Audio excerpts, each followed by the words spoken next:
kisah diceritakan oleh Ibnu Hajar Al-Haytami dalam kitab Al-Kabair. Kitab itu membahas dosa-dosa besar, Al-Kabair nama kitabnya. Az-Zawazin an Iktirafil Kabair, judul kitabnya itu. Az-Zawazin an Iktirafil Kabair. Beliau ceritakan dulu ada orang soleh melaksanakan ibadah haji, orang baik, rajulun soleh.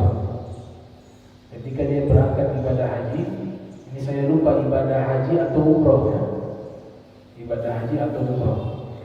Walhasil dia berangkat ke tanah haram, bawa harta yang banyak. Yang dulu harta mereka taruh di kantong, uang-uang emas dinar. Karena dia ingin melaksanakan itu ibadah haji atau umroh, dia ingin titipkan hartanya yang banyak yang dia bawa itu kepada salah satu kenalannya yang dia yakini dan dia kenal, itu kenalannya itu orang baik, orang soleh, tinggal di Makkah. Setiap hari sholatnya di mana? Di Masjidil Haram. Dia titipkan, ini saya punya harta, saya titipkan kepadamu, saya mau laksanakan ibadah haji. Maka temannya itu menjaga amanah. Dia simpan itu uang yang dititipkan kepadanya di tempat yang tidak diketahui oleh siapapun termasuk keluarganya sendiri.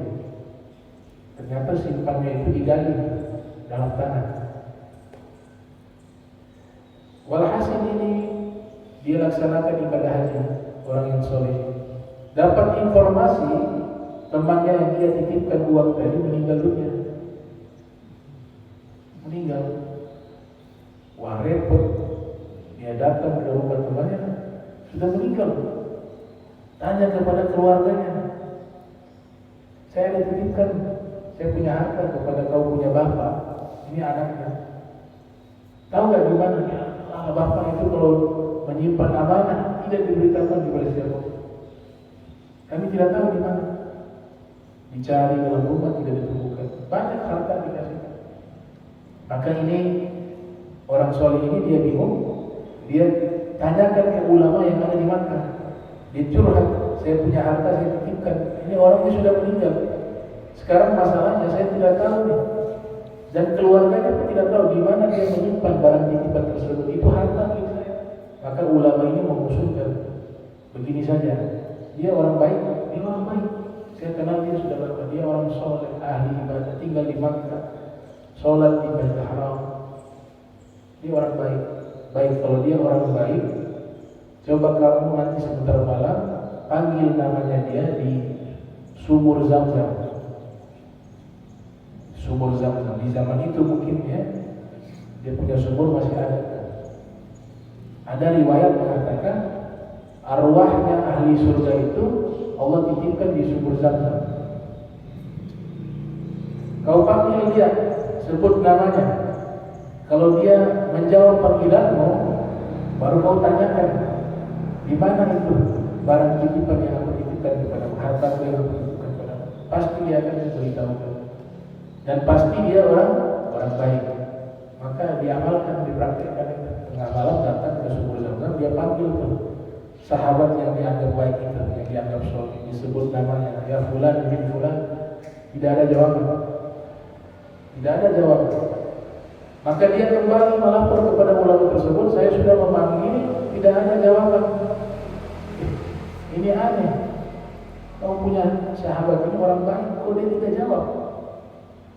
Berarti coba kau datang ke Yaman, ke Hadramaut, ada namanya Bir Hud. Sumur itu namanya Bir Hud, di situ menyimpan arwahnya orang-orang ahli neraka. Coba kau datang ke sana. Dia berangkat ke Yaman, ke Hadramaut. Sampailah di Bir Hud. Ini Bir Hud ini ulama-ulama banyak menceritakan itu. Banyak di dalam kitab-kitab mereka. Ketika sampai di Bir Hud, dia memanggil nama sahabatnya, ya fulan bin fulan, ternyata ada jawaban. Lebih, heran. Jadi bagaimana kau ada di sini? Kau kan orang baik. Dia katakan, benar saya ini secara kelihatan itu memang baik. Ternyata saya ini punya dosa besar yang saya tidak tahu. Saya anggap kecil, padahal itu dosa besar. Akhirnya sekarang saya ditempatkan, dikumpulkan bersama ruh-ruhnya orang-orang ahli neraka.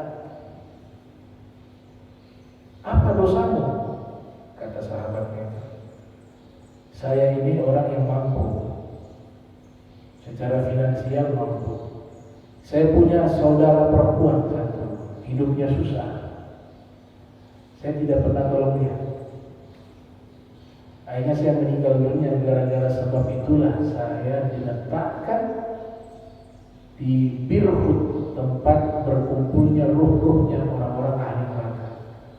Itu dia punya saudara satu perempuan, susah, miskin, dia tidak tolong. Padahal dia mampu tuh. Sudah kalau tidak mampu atau sama-sama susah, lain cerita ya. Tapi kalau mampu gitu, dia mampu untuk menolong. Tapi dia tidak mau tolong, maka ditempatkan di tempat tersebut. Oh, tahu. Sudah kalau begitu kembali ke tema yang utama. Saya punya barang di tempat itu yang saya pikirkan di mana uang. Masih cari uangnya. Nah, dijelaskan. Saya gali di halaman rumah saya. Kalau gali di situ ada.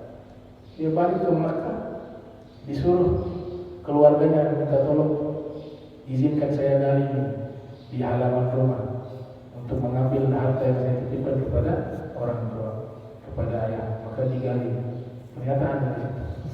Itu harta. Nah itu apa tadi? Ya dia tidak berbuat baik kepada saudaranya.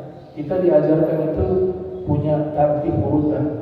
Kalau mau berbuat baik itu ada dia punya urutan. Kalau masih punya orang tua itu nomor satu. Jangan kasih yang jauh dulu, ini dulu dekat.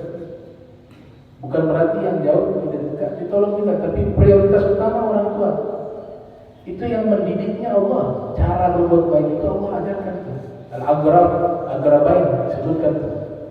Wa qadha rabbuka alla ta'budu illa iyyahu wa bil walidayni ihsana.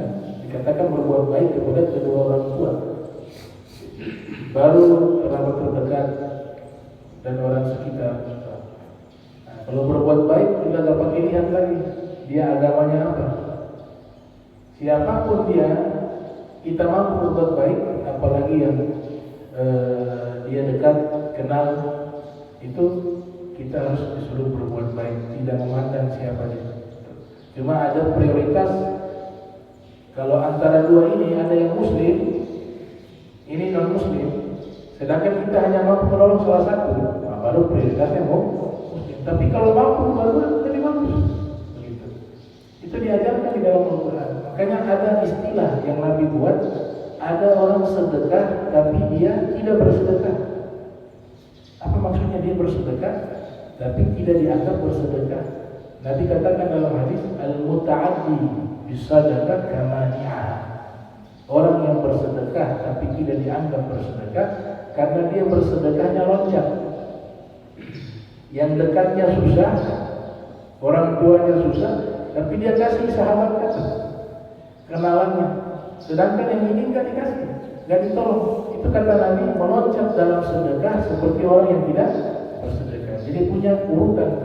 Sampai dalam masalah zakat sekalipun, zakat yang disalurkan itu yang disuruh apa? Disalurkan di tempat dia tinggal dulu, di sekitarnya sini. Tapi kalau dia loncat ke Bandung misalnya, uang zakatnya dia transfer ke Bandung, zakat fitrahnya juga begitu keluar. Sedangkan yang di dalam di tempat dia tinggal nih, masih banyak yang membutuhkan menerima itu zakat, mustahiknya masih banyak. Maka ulama sebagian mengatakan itu zakatnya tidak sah. Kenapa? Karena dia tidak memberi di tempat dia tinggal, tapi dia meloncat, dia memberikan di tempat yang jauh. Nah itu tartib.